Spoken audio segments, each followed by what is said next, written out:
Bonjour, bienvenue à votre entraînement quotidien. Donc aujourd'hui, on va travailler sur le pitching en fait et le contrôle de la distance.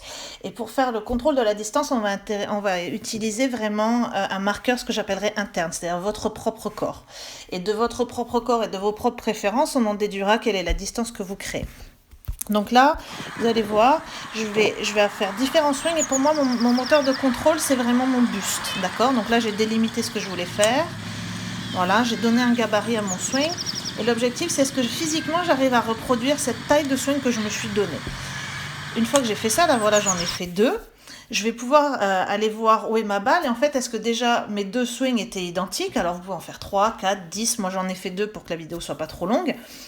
Et donc, je dis, ok, je valide le fait que ce référent interne, alors pour moi par exemple, je sentais mes côtes bouger d'une certaine façon et j'ai réussi à le répéter deux fois, et ben ça m'a donné deux fois la même distance. Donc du coup, une fois que j'ai ça, je vais pouvoir aller compter avec mes pas jusqu'où est allée ma balle et du coup je vais dire, ah ben alors en fait quand je fais ce swing en sentant mes côtes, ça donne 10 mètres, d'accord.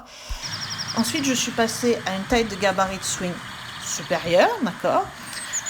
Alors, de manière interne, pour moi, c'était plus une sensation là de où est-ce qu'étaient mes mains par rapport à mes hanches, d'accord. Mais toujours pareil, donc du coup, j'ai fait un deuxième coup pour essayer de valider finalement. Est-ce que dans l'espace de mon mouvement, j'arrive à sentir ça? Voilà. Du coup, une fois que j'ai fait ça, je dis, je valide, d'accord, cette distance par rapport à cette sensation.